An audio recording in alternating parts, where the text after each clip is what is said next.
GDDR3 was one of the first widely used graphics memory technologies designed specifically for GPU. Unlike regular system RAM that the CPU uses, VRAM is optimized to move huge amounts of graphical data quickly so the GPU can render images smoothly. GDDR3 improved significantly over older memory technologies by increasing bandwidth and allowing data to move faster between the GPU and the memory chips. You can imagine this like a highway where cars represent data. If the highway only has 2 lanes, traffic moves slowly. But if you increase it to 4 lanes, many more cars can travel at the same time, making everything faster and smoother. Because of this improvement, GPUs using GDDR3 were able to render more detailed textures and support higher resolutions than previous generations. Many graphics cards from the mid-2000s relied on this memory type, and it helped push gaming graphics forward during that era. Stay till the end to find out about the newest GPU memory technology that most people don't even know exists. That next step was GDDR5, which became one of the most important VRAM technologies in modern GPU history. Compared to GDDR3, it delivered significantly higher bandwidth, meaning the GPU could access more data per second and process more graphical information at once. This allowed graphics cards to handle higher resolutions, more detailed textures, and more complex visual effects. Think of it like upgrading from a small storage room to a massive warehouse located right next to the GPU. Instead of constantly waiting for data to arrive, the GPU can now instantly access much larger amounts of information whenever it needs it. This dramatically improves performance in games and other graphical workloads. GDDR5 quickly became the standard memory used in gaming GPUs for many years. Graphics cards like the GTX 970, GTX 1060, and AMD RX 580 all used GDDR5 memory and became extremely popular among gamers. For a long time, this memory technology provided the perfect balance between speed, efficiency, and manufacturing cost.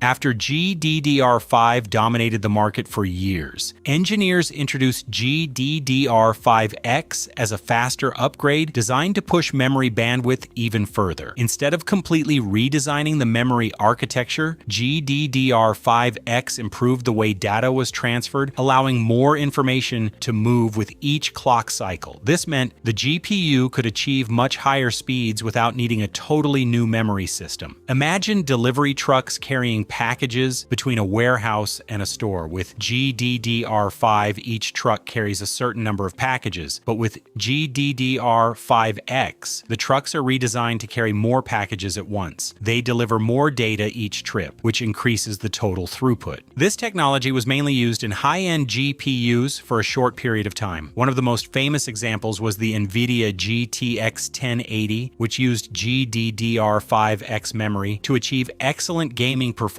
when it launched. Even though GDDR5X was fast, it was eventually replaced by a newer and more advanced memory generation.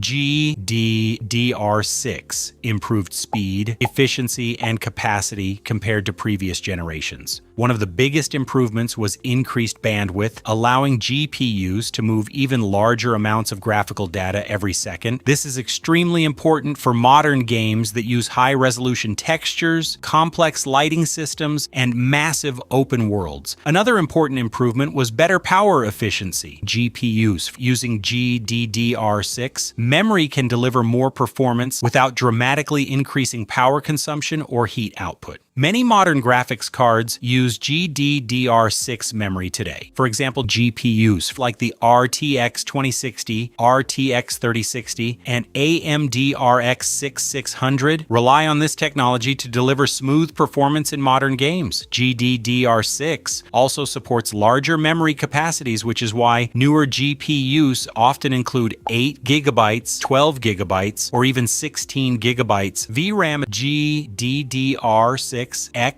a faster version designed specifically for high-end graphics cards. The biggest difference with GDDR6X is the way data is transmitted using a technology called PAM4 signaling, which allows more data to be transferred during each signal cycle. Normally, memory signals only switch between two voltage levels to represent data, but with PAM4 technology, the signal can use 4 different levels, effectively doubling the amount of data that can be transmitted at once. This means much higher bandwidth compared to traditional GDDR6 memory. Because of this improvement, GPUs using GDDR6X can handle extremely demanding tasks such as high-resolution gaming, ray tracing, and advanced graphical effects. Graphics cards like the RTX 3080, RTX 3090, and RTX 4070 use GDDR6X memory to deliver extremely high performance. However, this additional speed comes with a trade-off. GDDR6X tends to produce more heat and requires stronger cooling solutions, which is why it is mainly used in powerful high-end graphics cards rather than entry-level GPUs. Unlike the previous memory types, HBM or high bandwidth memory uses a completely different design philosophy. Instead of placing memory chips around the GPU on the graphics card, HBM stacks memory vertically and places it extremely close to the GPU itself. This dramatically shortens the distance that data needs to travel, allowing massive amounts of information to move very quickly. Imagine the GPU as a worker who constantly needs tools to complete tasks. With traditional memory, those tools are stored in cabinets across the room, so the worker must walk back and forth repeatedly. But with HBM, the tools are stacked right next to the worker's desk, making them instantly accessible. This design allows HBM to achieve extremely high bandwidth while also consuming less power than traditional GDDR memory. Because of its efficiency and performance, HBM is often used in professional graphics cards, AI accelerators, and data center hardware. However, HBM is significantly more expensive to manufacture due to its complex stacked design and advanced packaging technology. For this reason, it is not commonly used in a consumer gaming GPU. Although some graphics cards like the AMD Radeon 7 and Fury X have used HBM in the past,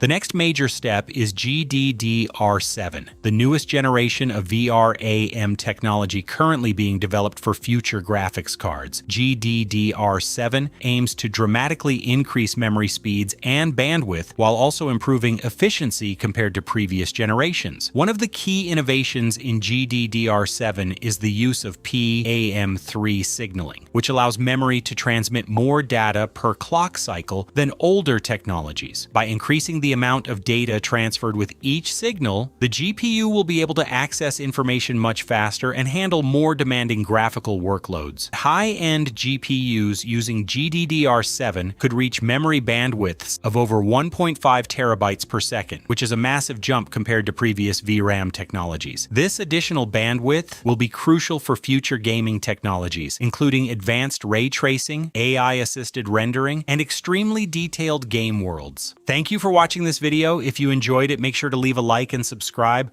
Also, don't forget to watch some of my other videos.